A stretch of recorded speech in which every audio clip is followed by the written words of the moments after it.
మీ business ఏదైనా మీ ఊర్లో promotion చేయాలంటే అది సుమన్ టీవీతోనే సాధ్యం. ఇప్పుడే సంప్రదించండి. జై చంద్రవాడ.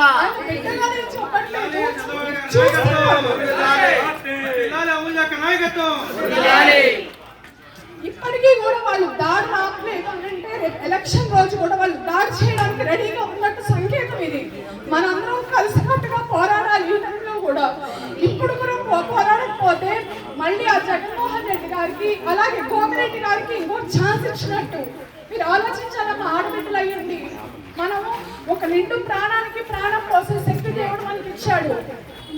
ఎవ్వరూ భయపడద్దు, ఎప్పటికీ భయపడే అవసరం లేదు.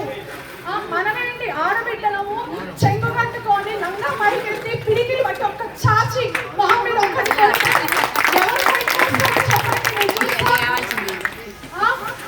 మేము డాక్టర్స్ వృత్తిలో ఉండి పేషెంట్స్ నాడి పట్టుకొని వైద్యం చేసే వాళ్ళం.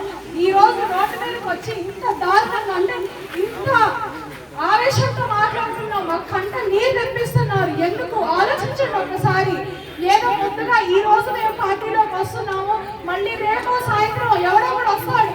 వాళ్ళలో ఎవరో ఒక మహిళ వస్తుంది, లేకపోతే వైసీపీకి చెందిన లీడర్స్ వస్తారు. మీ కాలం పట్టుకుంటారు, మీ ఇంట్లో కూర్చుంటారు, బెదిరిస్తారు, దోపిడీ చేస్తారు, కొడతామంటారు, డబ్బులు చల్లుతారు. వాళ్ళకేమో 1000 కోట్లు సంపాదించాడు ఆయన.